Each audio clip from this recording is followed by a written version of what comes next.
Good morning, good morning, good morning. And it's Saturday. This is your daily dose of tech niche tips, aka your Saturday morning cartoons. I'm here with Rob, none other than Rob himself. How you doing, brother? Is everything well? What up? What up, man? Doing well. Yeah, Saturday morning cartoons with Joseph and Tech Tips. I'm all for it, brother. Yeah, man. This is gonna be a blast. It's gonna have a really good time, y'all. But listen, I gotta tell you, thank you to the audience again for supporting the show. We're almost at 2,000 subscribers on YouTube. So if we could get there in probably the next month or so, we'll be very happy. We're around 1,700. Let's get to that 2,000 mark pretty quickly as this channel has just started to grow over the past year or so. So thank you so much for y'all that are supporting the channel. Like we always say, go ahead, like, comment, and subscribe if you're on YouTube. I do see my Instagram peoples as well. What up, Howard? Good to see you. Thank you for dropping in the show. Thank you, Britt, as well, for coming through. He actually said what's up as well to you. Yo, what's Unfortunately, up? those on IG, we can't see your comments, but if you're on YouTube or if you are on LinkedIn, your comments will drop. And speaking about the comments, I'm going to go to the comments right now. Peace and blessings, Operation Tech Takeover. Appreciate you, brother. Thank you for stopping by. Oh, we got Mitch in the building as well. He What up, said thumbs Mitch? up. Say thumbs up. Howard actually from Instagram saying looking forward to the conversation. Man, we could have you come on and ask any questions if you want on LinkedIn or YouTube, Howard. So feel free to drop through over there as well. And then we got Operation Tech Takeover. He said, don't forget to smash the like button, comment, share this stream out, and subscribe. Always, thank you so much. And like he said here, there's a Q&A portion that we're going to be exclusively having right here on YouTube. So don't miss out. If you have any questions for Rob, we're going to definitely have an opportunity for you, the viewer, to ask questions. So you might be saying, "Oh, look who here he is, It's Howard is Howard. here." There's the man, the legend. Admit the man, the legend. He said definitely will, and he is here. He is here. But listen, let me just say this right now, y'all. This is not. This is. We have many guests on the show, but there's not probably one of the busier men that I've interviewed besides Howard than Rob here. Rob is doing so much. He's a keynote speaker. He's into the blockchain, into the AI world. He's also in Web3 in development there. He has a lot of things going on as well as the Midwest Con. I'm not going to steal his thunder now. I'm not going to steal it.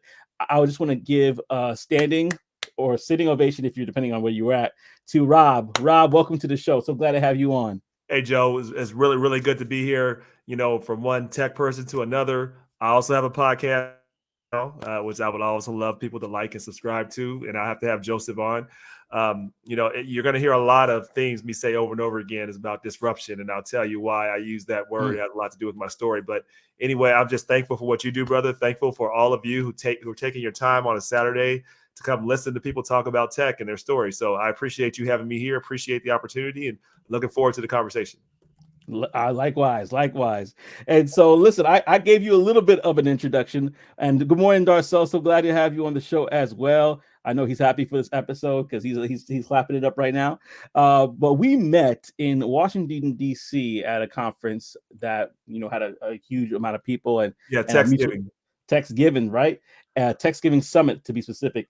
And Ty Smith, our mutual friend, introduced us, and he's Ty's like, the "Yeah, man. He connects everybody. I hope he's listening." So yeah, and you know what's so funny? Every time, even in the beginning or the middle of the stream, he's always there. So I appreciate Ty. He's gonna come through. But for those that don't really know what you do, I know I gave you some highlights, but let's just start off with all that you're doing right now, and then we'll unpack your story. Yeah. Thank you for that. So, I'm a man that's lived many lives.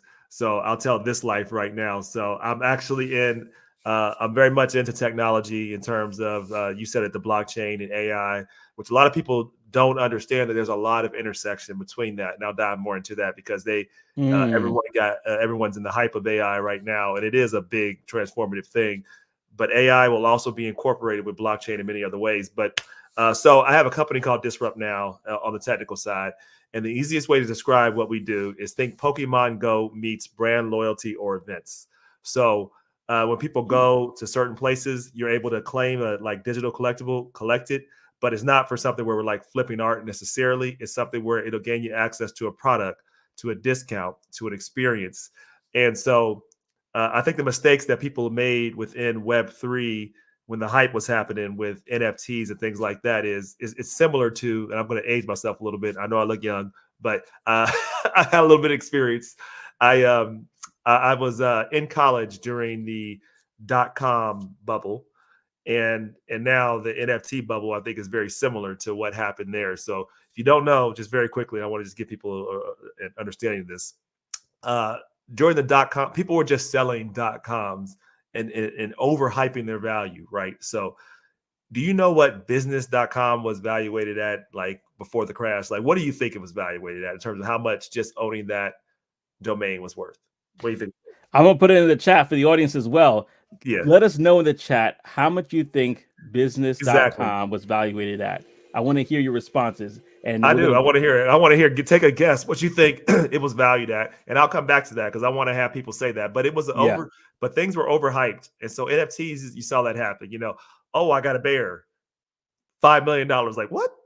Like, you know, like, You can't make this stuff up. You can't make this stuff up. people are like, and people believe this, and there were obviously some people that were building a hype, and it was a bubble. But the technology of NFTs are digital assets are very, very real. It's a reason why there was a crash with Bitcoin for a while when things were down, but it's back up because the technology is valuable. So let's talk about it. Like, just high level, what an NFT is a digital fingerprint. It allows you to have it's something that's unique. It's an identifier. Now, one might be saying, why is that valuable?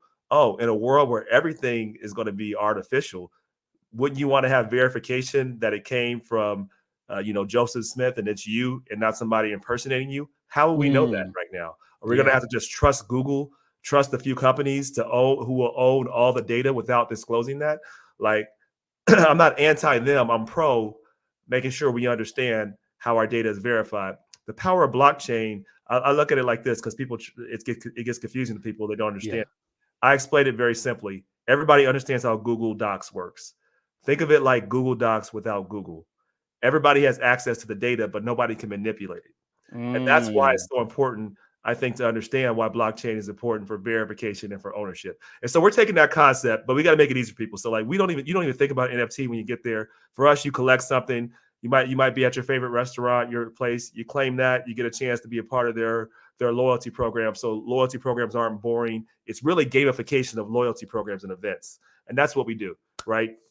On the technical side, on the MidWestCon side, we like to say it's where policy meets innovation and technology creates social impact. So we're all about social impact. We're all about making sure that people are meeting policymakers and decision makers that are actually implementing technology. But we want to make sure those policymakers and others, from mayors to governors, everybody else, understand the technology and understand why they need to make sure that they're thinking about it from not just the narrow perspective, usually like how technology has been done. There's no other way to say this, but it's been a predominant West Coast white male dominated perspective. And what that's done is that, those values and systems don't have that diversity of perspective. So when AI uses facial recognition, oh, surprise, it comes up with biases. Oh, it identifies people. That's one of many different examples, right? So, like, we have to understand as we create these policies around what data and AI looks like, we need to be in the room making sure that policymakers understand the technology, but understand how to create policy that is going to make this technology more inclusive, more transparent, and build more trust. So that's one side. At the conference, we also focus on the creator economy, like how creators need to understand how to use Web3 and AI to enhance what they do. It's not replace it. Like, this is if you go to artificial intelligence to give you all the answers, you're going to be average and you're going to come up with dumb answers. Artificial intelligence is neither artificial nor intelligent. You have to understand a process that you're bringing to it, and then it enhances your creative ability. So creating augmented intelligence versus authentic intelligence. But we want to help and really make sure that creators from podcasters, particularly branding and marketing, are using these extremely powerful tools and thinking about how to do that. So we bring in experts. That's obviously what our business does, but we really focus on that. And the third part is, like, what are we doing technology for social impact? So our goal is to be really the leading conference when it comes to social innovation across the nation, but we're going to start in the Midwest. So, that's kind of our niche. That's what we do. And certainly we want to build our community. It's going to be a very accessible price, but it's going to go up over time as we get closer to the actual conference. But, I'm an ecosystem builder at my heart. I've done a lot from education and everything else. So this is bringing together really the things I care about: policy, uh, education, and technology, as well as social impact. I care about all those things, and I'm blessed enough to be able to do those things.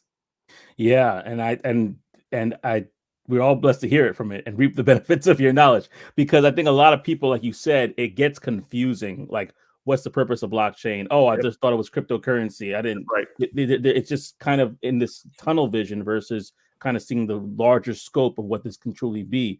I got to go to the comment section real quickly because I did get a response from someone. Mitch said Okay, about 50 to 100 million. I'm guessing. LOL. I think that's a good guess. around that 20 plus times of evaluation, just a guess, I like Yep. that.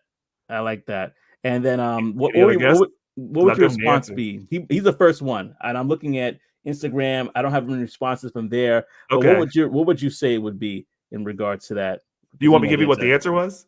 Yeah, Or do because you want to wait? It was like $350 million. Right. It ooh, was a lot. And so to tell you where it was at, I think it was around that amount. I have to look at it again. But anyway, that was a good guess where he was in the it was ridiculous, right? So like yeah, that you saw the same thing happen. But here's what people need to know. It's not that technology, obviously everything is on a .com almost now, right? yeah, It's how do you build value behind the technology and the infrastructure that was built. There was yeah, some value to having a .com and definitely having a name, but it wasn't what it was. Same thing with yeah, NFTs, right? NFTs are another way actually of having and identifying ownership, and it's a powerful tool, but it got lost in the hype bubble and the hype cycle, right? And so yeah, that happened. Obviously, blockchain technology, the first application was cryptocurrency. But yeah, what that allowed people to do, right, is the reason why that happened is because everybody could see who owed what, and nobody could manipulate that. That's really, let me say that again, right? mm, Why that was so powerful is everybody could see it. It's a shared database that no one could manipulate and can so far have not done, yeah, because it's like it's Google Docs without Google, because everybody is sharing the data across tens of thousands and hundreds of thousands of computers all across the nation. So it's not something all across the world, frankly. wow, So unless you shut down the internet, you're not going to be able to shut down blockchain, which is why I really want people to letting the media and letting hype and letting other people dictate you. Like I remember a CEO from a large bank. I don't have to say who it is.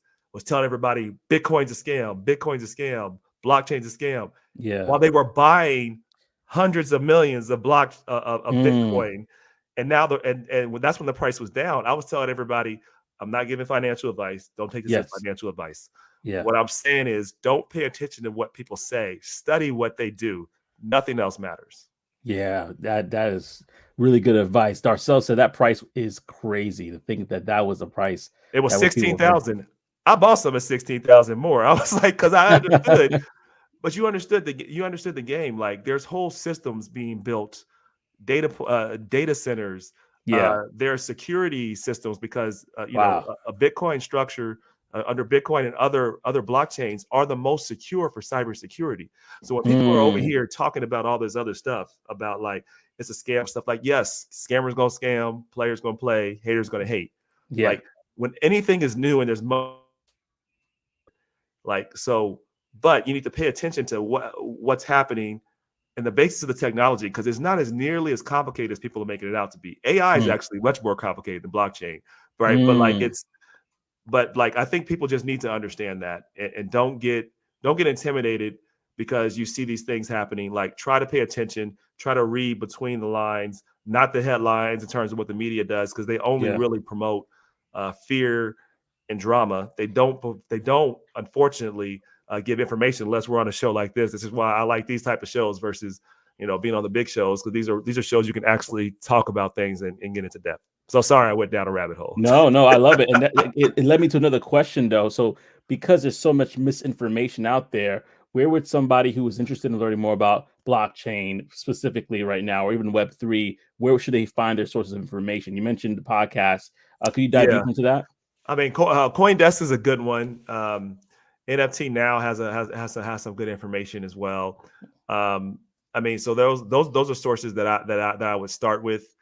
And then there are some people that I have to look and give you some other places that I would go.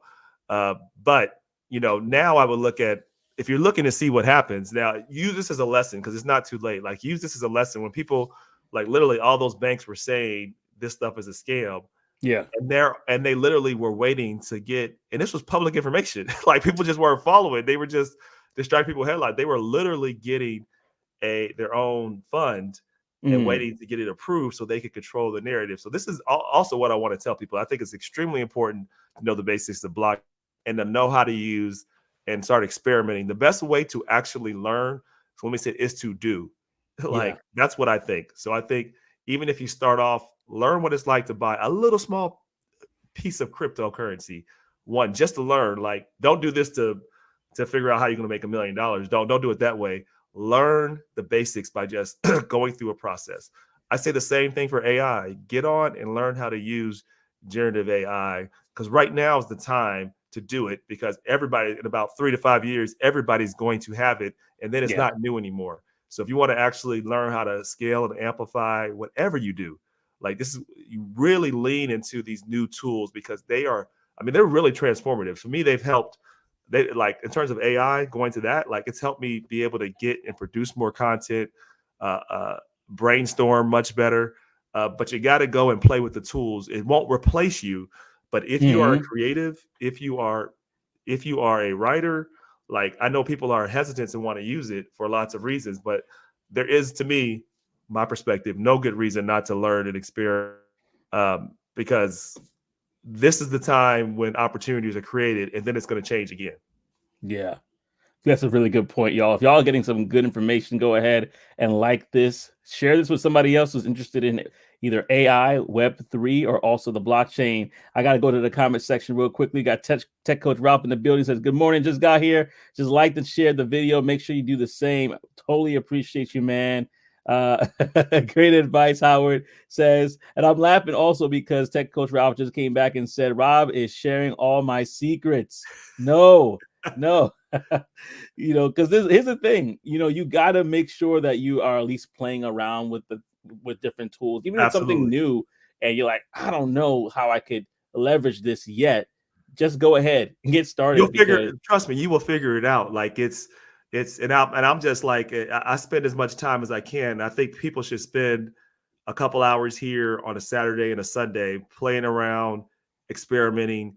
Like I do that with, so people like for Chat GPT, like I'm surprised a lot of people probably don't know this. They have their own apps now, right? Mm-hmm. So you can go, you have to pay for the service. It's not a lot. It's $20 a month. And it is worth it. So you can go, if you're into video editing, they got a video editing app that you can ask questions and advice and save you a lot of time, right? There are also tools if you're into content, you have long form content, it will literally provide short clips for you. It's not always right in terms of how the best spots it picks, but it saves you so much time on editing. You can then shorten it. I mean, I'm just giving you examples. And shout out to Opus Clip. Right. Opus Clip is video AI is another, whatever you want to use. The point is, like, no matter what you do, if you're a writer, I can't think of any type of profession that doesn't have some benefit around understanding how you can get better, more ideas, build on your concepts with incorporating AI into what you do. Yeah, so, it sounds good. And you kind of hit on it, so I'm going to go there right now. You talked about content creation. What it made you decide to jump into being a podcaster, to starting Disrupt Now? Like, what made you decide to make that pivot so that people that missed it earlier and also add a little more to the story? It's a great question because it comes with I have to go into a small story, so give me a second. So most of my career was aimed at that I was going to be into public policy, politics. So I did run for office, and everything I do is driven by how I can have a bigger impact on the world and empower people. So my story, I don't have any type of poverty story. However, my struggles were with education early on, and so I have ADHD, which I consider a superpower now. But growing up, like in my early education, and not knowing how to actually, not understanding my learning style, and not having teachers that would really adapt to you. They had one way of teaching, so I struggled in school like early on. But I remember like the light bulb went out, went off, I should say, and clicked on for me towards the end of the 8th grade, and I had a conversation with my teacher that I'll never forget at that time. I told her, Joseph, all my like dreams and aspirations about how I wanted to do these things, and I wanted to like commit myself to being a serious student. She essentially told me, "There's no way you're going to be able to do those things because you're not you're not a good student. Everybody's not meant to go to college to do those things." And I'm here crushed. But luckily, I had a much better conversation with my parents, specifically my mother, who said, "Look, you don't have to be defined by anyone's low or narrow expectations of you. You define yourself for yourself, by yourself." So I've had a lot of success. I got to be the youngest chairman of the board at the University of Cincinnati, helped lead their innovation agenda. Wow. Ended up running for office for treasurer of the state of Ohio. The good news is I thought I needed about 1.8 million votes. I got over 2 million votes, but still didn't win. Right. So I pivoted back. So once I didn't win, I had to figure out like, well, what am I going to do here? And so I wanted to figure out a way to still continue to make a difference, have my voice. Hold on. How you get 2 million votes and not win? I got over 2 million votes. It was he got more than 2 million votes. Okay. Yeah, that makes sense. He didn't expect it. And, you know, we were, it was a state. I'm in Ohio. Okay. It was a state we thought was a bellwether state. We're not. We're basically a right-leaning state. And you know, the president, the former occupant of the White House, which I don't like to say his name, was really driving like a lot of division. And so first-time voters voted for my opponent, even though I outraised him out. He thought he was going to lose, but because of that momentum really helped carry him over. Such is life, right? So yeah, I pivoted, and then I wanted to figure out. So I got into podcasting first. Media is where I started, to really talking about disrupting common narratives and constructs after that. And then that led into doing these events, and then that led into doing events, and eventually got me into tech. My background is electrical. I have electrical engineering undergrad, and I went to law school. So I'm not like totally foreign to understanding things technical. But once I really started having events around tech, I really began to see like where we can have impact in terms of really changing dynamics is becoming a builder in the technical world. Yeah, really. And I started around blockchain. It's evolved, but I see all these issues and problems, and I believe a lot of them center now around technology, and because technology is taking a lot of our current situations and is scaling them. And most of the time it's scaling bad things, like unfortunately. So you need people that have the intent of trying to create social impact versus only try to make profit. We can do both. But like how algorithms and everything else work, they're working in a way that is not trying to promote unity. It's not trying to promote education. It's promoting engagement at any and all costs. And what that focuses on is moral outrage, people thinking about conspiracy. So I begin to see that building responsible technology and all those things are really tied to the mission that I care about, empowering people. And so that's why I'm into it. And that's how I got into it. Wow. And you touched a couple of things there that we definitely got to talk about, but I got to go to the comment section real quickly. Tech Coach Ralph said, we spend more at Starbucks and Chick-fil-A a month in regards to when you were talking about fiddling and working and touching and playing around with AI. It's so true. He's not wrong. I think some people spend that much per day. What do you think about those different things as well? And wait a second, we got a super chat in the building. Calistro, thank you so much for dropping that. Definitely appreciate it so much. So thank you so much for dropping the super sticker there. Beautiful. See, #OnPassive. Thank you so much. Appreciate it. This is definitely well appreciated. So thank you so much for rocking with us today. And go ahead, y'all. If y'all have any comments or questions for Rob, go ahead and put it in the chat. What I'm gonna do is I'm gonna save it for later for our Q&A portion, where you, the audience, are going to be able to ask your questions to Rob. But right now, I'm gonna do a little pivot because you mentioned events, and I want to just point out the one that you have coming up very soon in September. And that is MidwestCon. MidwestCon, yes, sir. Yeah. Go ahead. No, I was going to ask you to tell me about it. So So this is our third year, and I said our goal is to be like the largest social innovation summit in the world, essentially. You really have to start somewhere. So it's about making sure we align policy, creativity, and social impact. Those are kind of our 3 buckets. Yeah. And so you'll be meeting with folks that are it's a very diverse section of people. There'll be decision makers from Proctor. So at Cincinnati, I'm from Cincinnati, I should say, and we're hosting this in Cincinnati. And some of you probably look like, Cincinnati, why? Well, let me tell you a couple of reasons.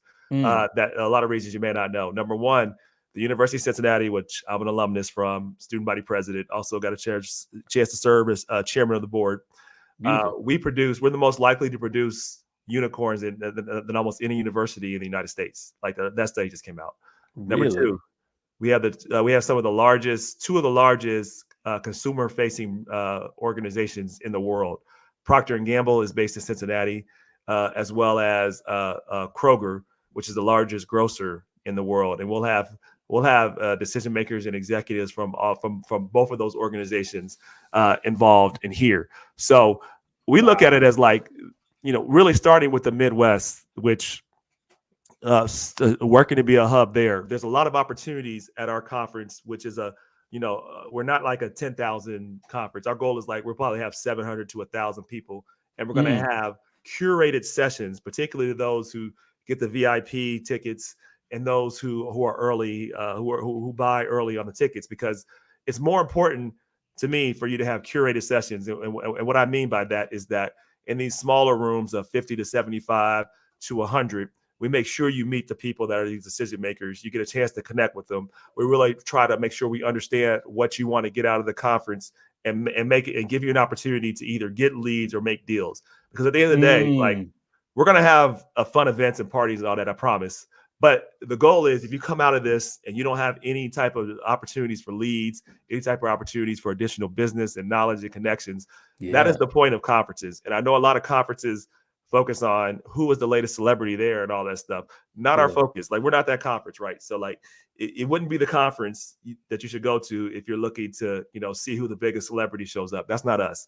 Now, if you're looking to get an opportunity to build your business, if you're in anything that does government business, if you're in anything that's in branding and marketing, we're going to have people there that are combining branding and marketing and tech. And if you have a business that's focused on social impact, and I'll give you some examples, like Scully, the brother that just sold his business $30 million.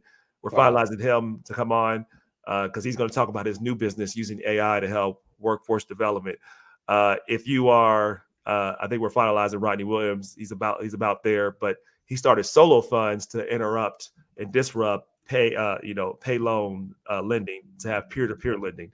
So those are the type of people that we're bringing here because they fit within what we're trying to do. So, and so if you're a business in these areas, you're looking to get funding, or you're looking to get opportunities to meet with customers, like we would be your target type of conference. Wow. So yeah. Love it. And I'm actually on Instagram as well. So if you see me looking off screen, that's what I'm looking at. No, you're good. I have Britt Miller. Shout out to Britt Miller. They can't see your comments. So I'm going to read it. He basically says, I'm from Cincinnati. Hey, yes, we're slept on. The city is great. I'm a city bus driver trying to make the career switch into tech. Oh, well, love it. That is amazing. And if you are trying to make that switch, it really depends on what I'm going to look a little pause here, but it really depends on what you're looking to do. I'm an SDR, transitioning to tech from working in solar sales.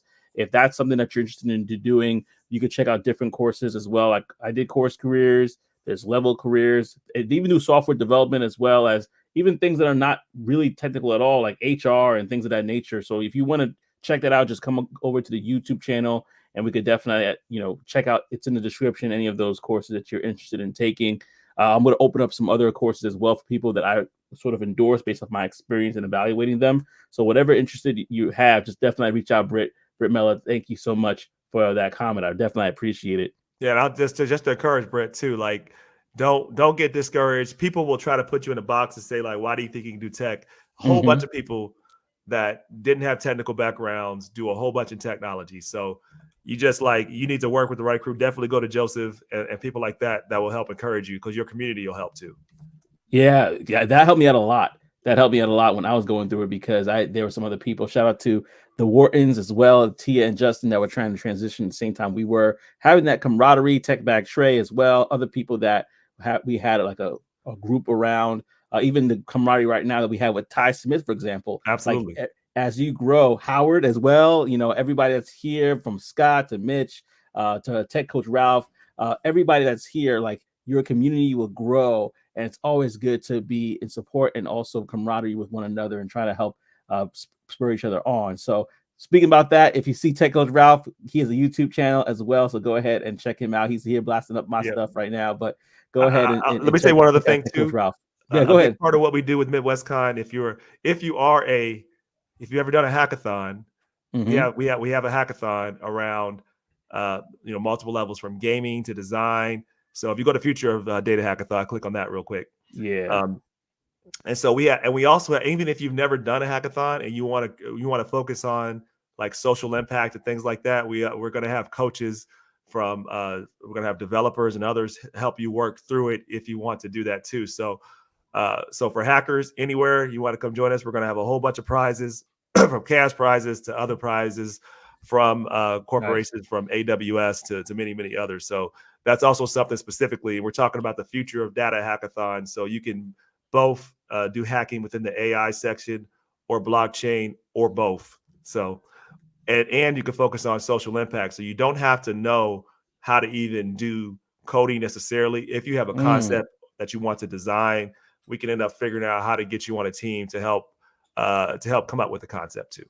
Yeah, like you said, you have beginner tracks for AI, blockchain, and visualization. So that's pretty cool. I have some comments in the YouTube section. Before I do, shout out to Howard, the brother in the building, dropping another super chat here. Appreciate you, man. Thank you so much for doing that. We definitely appreciate it. He said an awesome guest today, loving the story of his pivot. Yeah, I admit sometimes it may feel hard to pivot, and there's people that I know that are probably watching who are in the same boat. Like we just talked to Britt, who was like, I'm transitioning from being a bus driver, trying to make a pivot there. Also, some people in the chat that I know personally are trying to make a pivot. Absolutely. I have advice for them. It's 3 different P's in life. Like you got, one is persistence, where you have to just push through. Another one though is patience, because you can be persistent and then get frustrated that things aren't working at the timeline you think. And so like there's this balance between those two. But the third is sometimes you have to pivot. Sometimes you're not focused on the right problem. You're not in the right community. You're like, pivoting is a constant necessity in life, and it's extremely uncomfortable. Yeah. And if you're around the wrong crowd, they're going to discourage you from pivoting. So like pivoting is tough, but it's very, very necessary for growth. Yeah, absolutely. And he actually said, I'll add humility to that as well. Absolutely. Like being humble enough to make that pivot, because a lot of people may say, man, I just spent money, time, time, talent, and treasure to get here. Now I got to pivot again. Yep. It's called sunk cost bias. It's a fallacy you do in your brain that because you put so much into something, you have to keep doing it. And it's something that holds people back a lot in life. I agree. Yeah, man. You know, Operation Tech Takeover, he says, my neck of the woods since I'm in Connecticut. So he's like, you're not too far. So he might pop over there. Hopefully he does. Come through. Yes, make sure they sign up on MidwestCon.live and we'll be on the mailing list with me, because we're going to come out with tickets, and I'll get something for we'll make it we'll do a special discount for any of your people. If you want to give them if there's some way to collect people that got on here today, what I can do is send them a specialty like discount and access based upon this show. So just let me know and I'll do that. Like I'll put it in tech tips. Yeah. And what I'll do is I'll post something in the comment section, but also I'll make a video for that just so people are aware.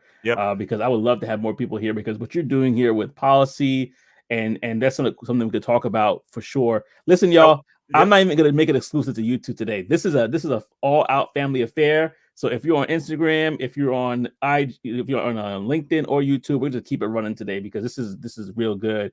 Operation Takeover says, talk about it in regards to pivot. Talk about it. So good. So good. I want to say, like, people understand the level of people that are going to come there. So you look at Paul Griswold. He's the chief legal counsel for Coinbase, right? Wow. The largest crypto exchange in the world. He's coming. So Noelle Silver, she helped create Amazon Alexa. She's been one of the leaders in AI for the last 15 years. She now is, I think, leading a lot of the AI and policy at Accenture. Like she's she's really like done a lot, from worked at Amazon to Microsoft, helping them all build their AI components. These things that you see now, she's been doing that for 15 years and helping to build. So just give you a sense of some of the people that are going to be there. Wow. Corel Cooper is the president of advertising at Group Black, which is the largest Black media collective actually in the world. Robert Wow. Gordon used to be Deputy Defense Secretary in the Obama administration. So anyway, I'm giving people like the level of expertise that'll be in the room. Cohen is one of the leaders in transparent AI in the world. He's based at UC. So anyway, you guys get it, like the level of people that are coming. Claude is the leader of Chicago Tech Week, Startup Week.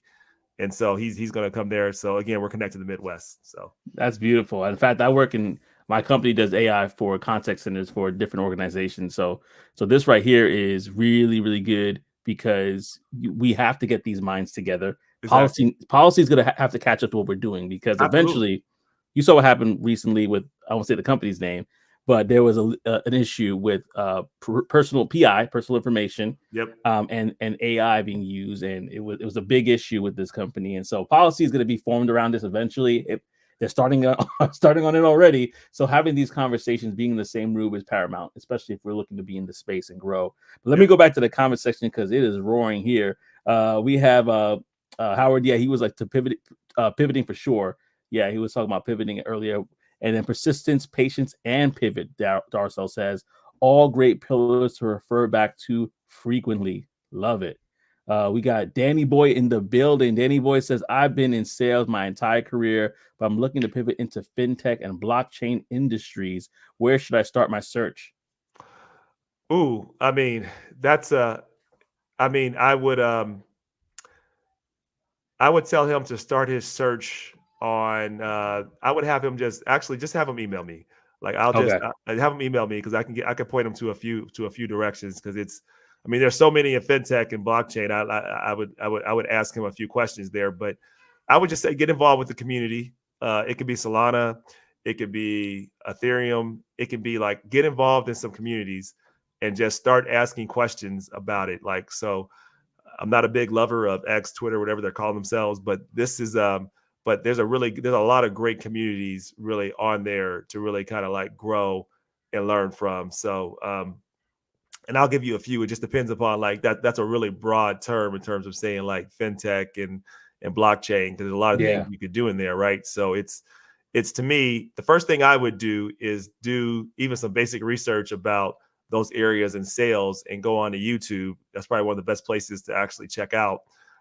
And then begin to make sure that you have at least a base knowledge of understanding, and then just start asking questions and going on literally spaces and things like that. There's a lot of spaces on on blockchain and different things. Go onto there and just start going in the comments and ask questions. And then I really think you're going to be able to find like your kind of niche.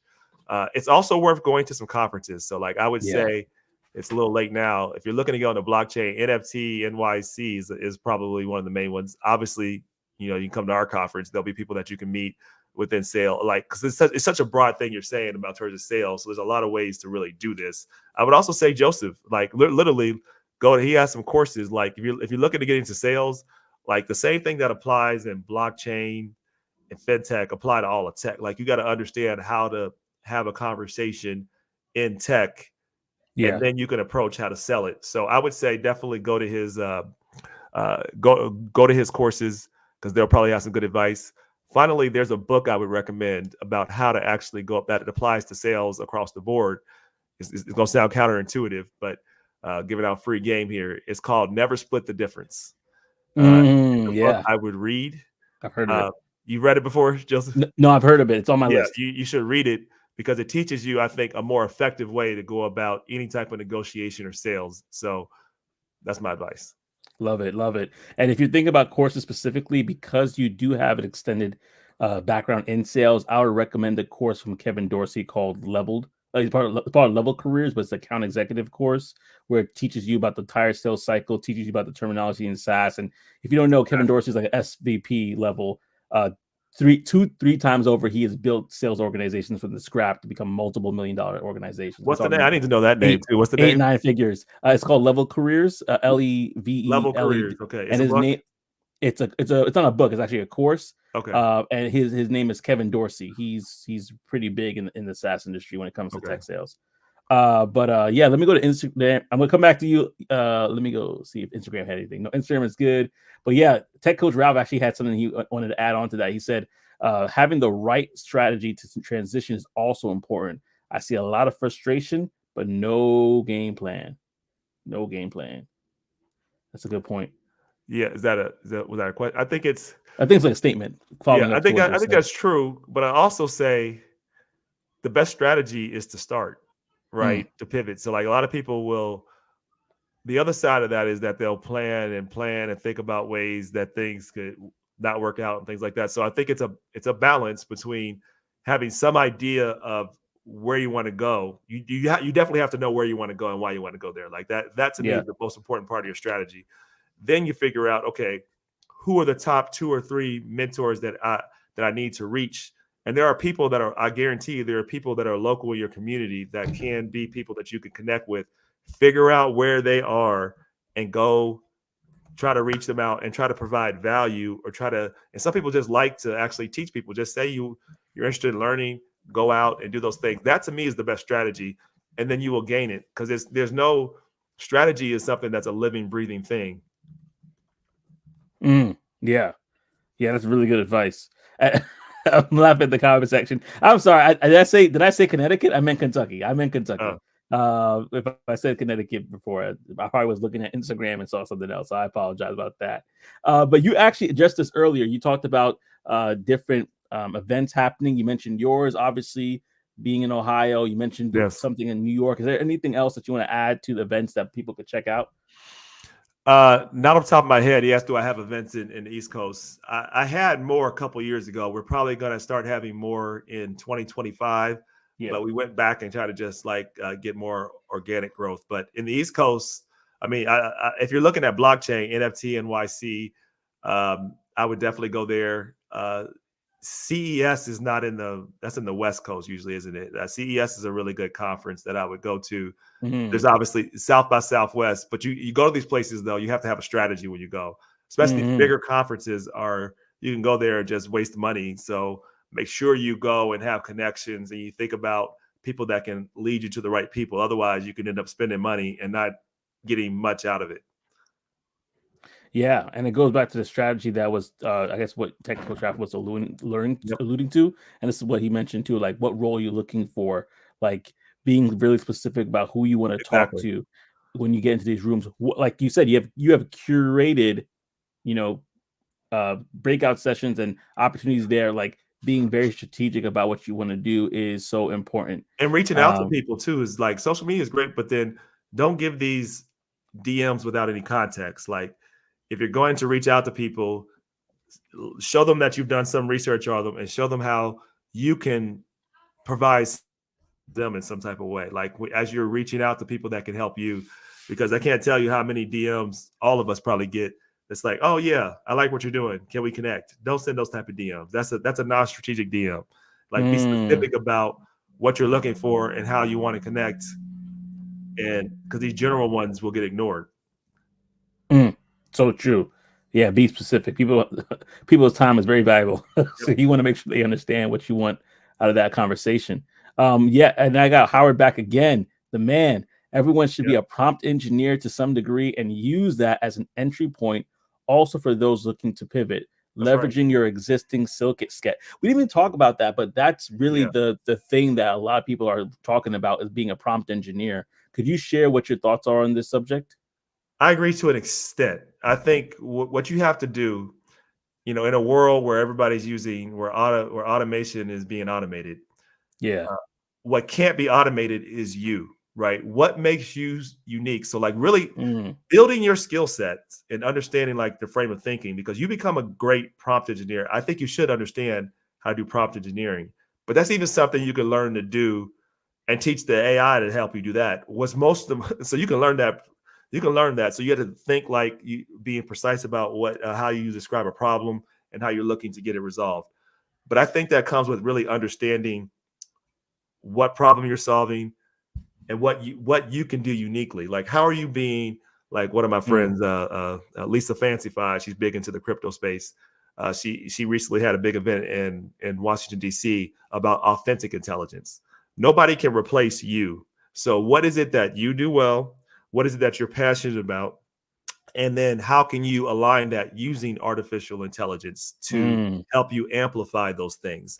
Yeah. And then to Howard's point, yes, prompt engineering is just learning how to state the issue or the problem you're looking for in such a way that that the algorithm will give you a better answer.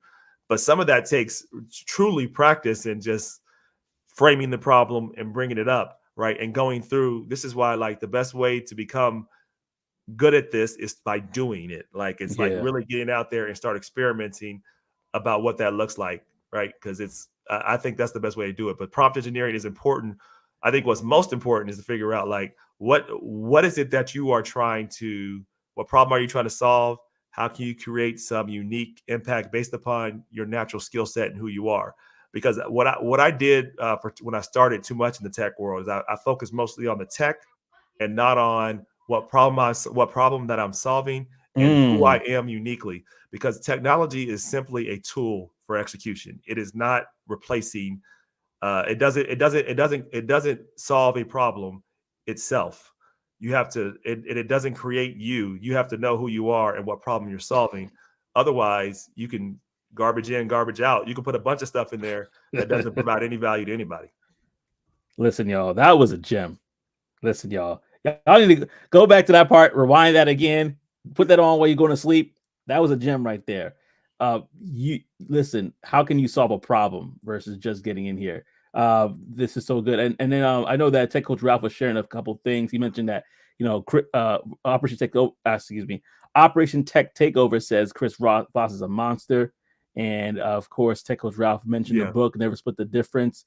Former FBI hostage negotiator, great book. I actually listened to him speak in an interview. It's a great book, and read it over and over again and practice it. It is a great book. Yeah, absolutely. And then proper DM etiquette. Be professional, write complete sentences, and have a purpose for connecting to start. Absolutely. So good. And then Danny Boy says, what resources or tools do you use to stay up to date with the constantly changing fields of AI and blockchain? So have them sign up for my email list. You go up to Midwest Con Live. I send stuff all the time. I mean, there's so much that's going on. Like, I don't know if I have like one place. I would say I think A16Z has like an AI Bible. I would go there. That's also a good place to go for actually Web3, because somebody asked that question earlier. So if you go to, like, A16Z created an AI Bible or roadmap. They also created they created the same thing for blockchain. That's where I started with a lot of it, and then I just and you'll see a lot of resources kind of tailor out from there. But also, please sign up. Go to MidwestCon.live. We usually have an email every week where we try to bring out content. And you said that's MidwestCon.live. You said? Yep.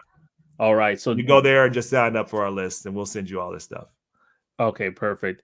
And just so you know, everybody, like what I was saying earlier. His LinkedIn is in the description as well. So if you go in the description of the video, especially on YouTube, you should be able to see it there. And if you're on LinkedIn, you can already just click his name and you'll be able to go straight to his page. But definitely connect with him there. Go to MidwestCon.live. Yep. Right. And you can be able to connect there as well, so that you'll be able to get all those resources, because again, he has a mailing list. So he was able to send out this information to you. So definitely appreciate that comment there. And like I said earlier, gems have been dropped, y'all. Gems have been dropped. And so I wanted to talk to you because wait, before I do that, Danny Boy, Tech Coach Ralph mentioned another thing here as well. He says, also setting up an RSS feeds on these topics can aggregate articles, podcasts, etc. based on your search criteria. Make sure MidwestCon.live is your number one. Coach Ralph is the man. Oh yeah, he is. He is on it.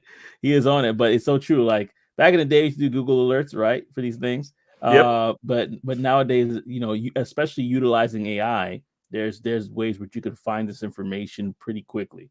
So I mean, that's good. I need to do that too. He's right. I mean, it's there's a lot of great information out there. You just got to be willing to go through it. And I think the most important thing is to take the time in your schedule to do this and be intentional about gathering knowledge. Knowledge is moving so fast that if you're just taking time to be intentional, you're going to be ahead of 99% of people, because most people are just going to, cruise and watch Netflix. Unfortunately, like yeah. so like you just got to be disciplined about pursuing knowledge and being in the right crowd. Yeah. And let me go back to this hackathon thing, because I want to make sure people understand, like, this is, as you said, it's for beginners as well, but there's Yep, a prize involved with it. Can absolutely. can you mention it? Can you go a little bit deeper about that prize? And I'm gonna just Yeah, I mean, we're really finalizing all of it, but there's going to be I imagine we're going to have cash prizes between $15,000 and $20,000 for all the prizes put together. But there'll be Mhm. multiple levels. There'll be ones for the social impact lane. There'll be others for the gaming. Um, we are also we'll be able to give away tools in terms of like credits for AWS. Hopefully credits for ChatGPT. We're working with we're finalizing some stuff with Microsoft. So there'll be things like that. So there'll be like in-kind giveaways as well as for probably everybody that participates. But then there will be cash prizes for multiple levels. Yeah, beautiful. Beautiful. And again, look at it. The date's right there. It's running August 24th to September 4th. You can Yep, find because out that, all. just to be Yep. clear, like, so some of that can be done virtually too. And so like the final part, like the final people that are chosen will be done like on September 4th, and then the people who become like the main winners will present at MidwestCon on the 5th and 6th. Yeah, yeah. This is. I got some people in the conversation in the chat. Tech Coach Ralph, he says, "While they chilling, we winning."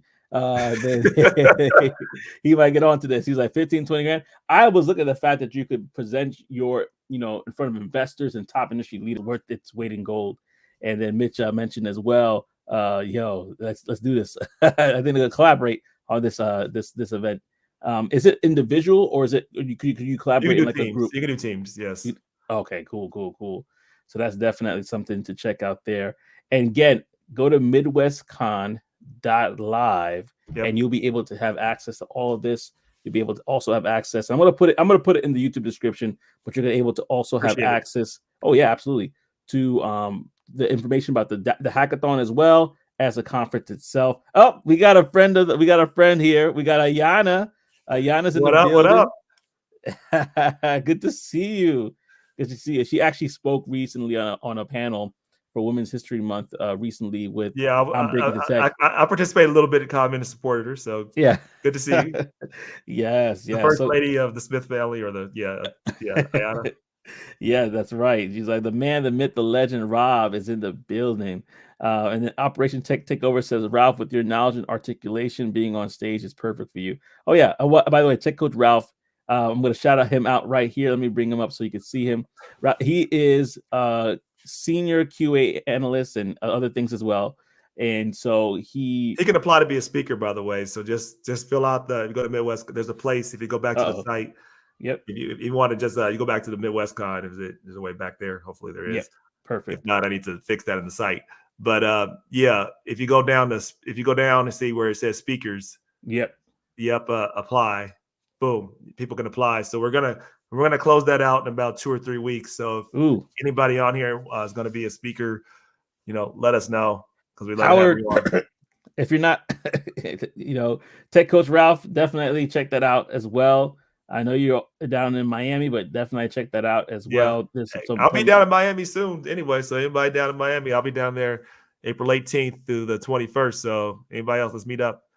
Nice. Yeah. So this is definitely those that want to be speakers. Check that out. There's also volunteer opportunities. Can we talk about that a little bit? Yeah, I mean, anybody that wants to volunteer obviously would get then free tickets, and they can help. Behind the scenes, they can help with registration. I mean, we'll definitely need a lot of help, because we are still a startup. Like anybody that knows that's run a conference, Howard has. These are labors of love that usually don't scale or make any money for about 5 years, right? So like the help from the community and support is great. So any support, you would definitely get the full access for coming down and volunteering and supporting. And there'll be a lot of opportunities there, because we're still a startup. Yeah. And we definitely would love the community support. Love it. Love it. Love it. And so, yeah, Mr. Kentucky, Operation Tech Takeover, not Connecticut, Kentucky. There you go. You should definitely probably see if that's something that you can do. And obviously, if I can be there, I will try to help out as best as I can. Like I'm saying that right now, brother. If I Nope. can make it, we have our baby due in June, so we'll see Oh, well, yeah. how That's a lot. September's. That give you some time and just but that's a lot. Yeah. Yeah. So that's where I might be this year. Might be a little bit of a stretch, but absolutely, Well, we'll have like, you in 2025. We're not going anywhere, so we'll be here. yeah. So listen, y'all, if y'all don't have any more questions, I'm not going to keep my brother here the entire Saturday. We're coming up to a close, but I guess that part that really kind of stuck to me that I wanted to kind of go back to is policy. You know, you're all about disrupting, you're all about setting up policy. What are some things that we need to look out for as a public in regards to making sure we're on the right side of policy? And hopefully that question makes sense. But Yeah. what should we keep our eyes out for so that we could affect change where we live? Oh, that's great. So I'm going to give you another 3 Ps now, right? So when we think about making change in the world generally, and now I'm speaking to Black folks here, we usually start with protest, and protest is important, and it can spark attention. But protest is not sustainable unless there's policy. And what policy has to look like is that we have to make sure that people are actually doing things that are going to have accountability, for those who are in power making decisions. So I'll give you one clear example. I really think when it comes to algorithms, they need to be specifically when it comes to algorithms that are used in ways that can cause harm, right? Making decisions on health decisions, credit, even social media in terms of how it does things to really hack the brain and push people down paths of extremism. There needs to be more transparency. So I think we need to look for, when it comes to algorithms and everything, we need informed consent and transparency. We need to look for ownership of the data. This is why I think blockchain is going to be really, really important. I don't want to have to rely on one or two companies to tell me what's fake and what's real. We ought to be able to verify that publicly, and no one controls that. So this is why blockchain is going to be really key when it comes to authentication of ownership and everything else, because otherwise we have to, trust in, pick your company, Google, Microsoft, Amazon, maybe 2 or 3 people, Facebook, that control all the data. We have already seen what it's like to have algorithms without any transparency, without any accountability. So when we're thinking about these things, we need to think about that. We need to think about the fact that when data is being input to these places, they need to be done so in a way that is representative and that understands that bias is a real thing. Those who have created a lot of the technology that we all are inheriting, came from a mindset that we're going to do this totally open, totally free, as if a world exists where there's no bias, there's no history of that. That's not true. And you have that other platform I talked about, X. Its leader believes that, and it's false. And he's really putting things that are, I think, pretty racist and other things like that, and saying that's okay, right? We have a lot of power with who we choose to give our attention and power to, and so we have to understand that sitting out of elections and things like that, all people say that. But what really irritates me is that if you may not participate in the election, but you will participate in the consequences. I guarantee. Wow. Say it. Oh, you will not participate. You may not participate in the election, but you will participate in the consequences. Wow. You get what you don't vote for. So I tell people to stop listening to people that are entertaining, saying things, and focused on small BS sound bites, and make sure you're talking to people that actually understand what they're talking about. That doesn't mean any one politician or party is perfect. But when I hear people say sit out of an election, they're telling you to take away your power. Do not listen to that. So there has to be policy, and just start paying attention to people that actually follow policy. Like obviously myself, you can Disruption Now, you can go to my Disruption Now podcast. Yes. Like, we talk about these things all the time.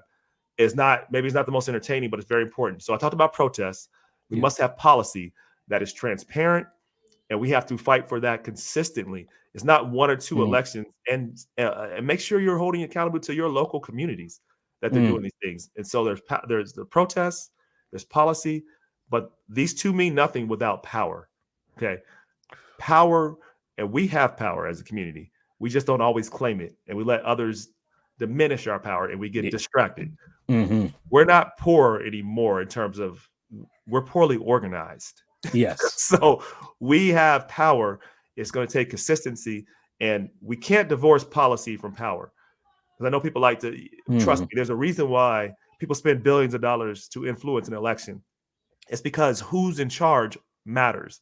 Obvious. And we have to keep fighting and being involved, and then learn technology. And you don't have to be a pro. You don't have to. You just have to know how to do how it basically works, because it affects you just like politics every single way. And so, like, I would just tell people that protest is fine. It's nothing without policy, but all of it means nothing unless we have actual power. And power is in having knowledge. Power is in supporting each other's platform. Power is in learning this technology and not just supporting the current structure. But if you want to disrupt the power structure, technology is the best way to do it. And we participate in it, learn it, work and grow together. And then we use that power to organize how we want to see the world work, which I still think is very, very possible. But we have to get past the cynicism, and what people often do is use that as an excuse because they can't do everything to do nothing. Don't let the excuse that you can't change everything to say you can't do nothing. Every one of you here has the ability to affect some level of change. You don't have to be the leader at the top. Yeah. But you can do a few things. Make sure you vote. Make sure you understand basic policy where people stand on some things. And if you're not sure about something, don't just follow social media. Dive into a subject, because most of the things out here is just meant to trigger you, not actually to inform you. Oh, so good, y'all. So good. Round of applause if you can in the comment section. Go ahead if you have appreciated this live, whether you're on Instagram. Thank you, my Instagram people. Whatever Recruiter Cousin, I see you there. Or if you're on LinkedIn or if you're on YouTube, go ahead and like this. We definitely appreciate you all for coming through on this episode of Tech Niche Tips. The goal of this channel is to help you find your niche, or whatever you pronounce it in tech. Right? We want to help you find your home in tech. This was so good. I got to go to the comment section real quickly before we go. Tech Coach Ralph says, thank you, Rob, for all the amazing information. Thank you for another amazing show. We got thank yous coming also from Instagram as well. And a round of applause from Danny Boy. This is so good. Really, really good stuff.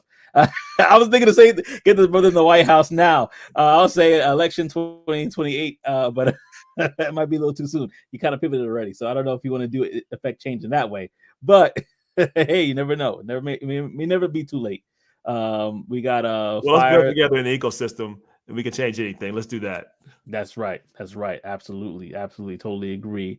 Well, listen, y'all, again, thank you so much. The information is going to be in the description below on YouTube. So go ahead and check it out there for sure. Come over to youtube.com/@TechNicheTips. And you could go and get the information, whether it's the courses that we talked about earlier. I'm going to actually try to even get a link to that book that you mentioned as well. And also information to MidwestCon.live. It'll be there as well. So go ahead, check all those resources out on youtube.com/@TechNicheTips. But until then, family, like I always say, I hope to see you on the other side.